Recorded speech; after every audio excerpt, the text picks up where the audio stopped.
সুতোবাস খিচুড়ি ব্লগে আমি এসেছি আজকে কি জানো, এখন শীতকাল, প্রচুর ধনেপাতা উঠছে, তো ধনেপাতা দিয়ে একটা চাটনি তো বানাতেই হয়। তাই জন্য এখানে এই মজাদার চাটনিটা বানিয়ে রাখলে কিন্তু মানে যে কোনো চপ কাটলে স্ন্যাক্সের সাথে তো ভালো লাগেই, কিন্তু এটা রাতের ডিনারে রুটির সাথে একটু নিয়ে নিলেও ভালো লাগে। এখানে নিয়েছি ধনেপাতা আর নিয়েছি একটু বাদাম, একটু ভিজিয়ে রেখেছিলাম। বাদামটা ভিজিয়ে না রাখলে ভালো লাগবে না। বাদাম একটুখানি এক চির আদা, কটা রসুনের কোয়া, ধনেপাতা যেরকম সেই অনুযায়ী রসুনের কোয়া, একটু লেবু আর এই কাঁচা লঙ্কা। এটা বলি আমরা হাফ নিয়েছি, তোমরা থাকলে একদম ফাটাফাটি ঝাল দিতে পারো, ভালো লাগবে। আমাদের বেশি ঝাল খেতে পারে না, তাই অর্ধেক কাঁচা লঙ্কা নিয়েছি। আর যেহেতু এটাতে একটু টক দইও দেবো, তাই জন্য একটু চিনি নিয়েছি, হাফ চামচ। এটা হচ্ছে সাদা জিরে।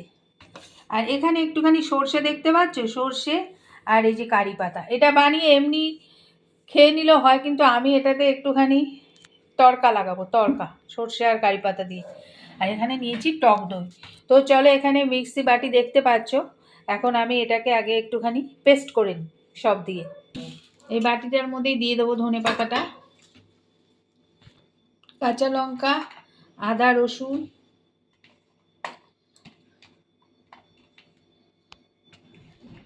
বাদাম, ভেজানো বাদাম দেবে, হ্যাঁ।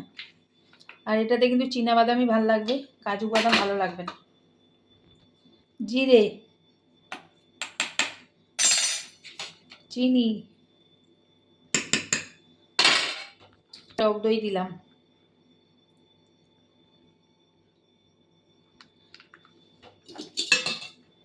আর দিয়ে দেবো একটু লেবুর রস। লেবুর রস আর টক দই দিচ্ছি বলে একটু চিনি দিলাম, ব্যালেন্স হবে। এবার এটা সব কটা কিন্তু আমি পেস্ট করে নেবো, ঠিক আছে? চলো, এটা এখন পেস্ট হবে। দেখো, পেস্টটা করে নিয়ে চলে এসেছি। এবার এই বাটিটায় ঢেলে নেবো।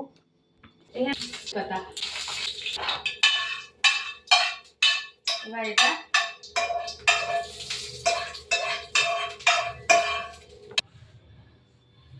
ব্যাস রেডি হয়ে গেছে আমার ধনেপাতার চাটনি। এইভাবে বানিয়ে খেয়েও, যদি ভালো লাগে সাথে থাকো, আসবো পরবর্তী কোনো ভিডিও নিয়ে। ততক্ষণ জন্য সবাই ভালো থেকো।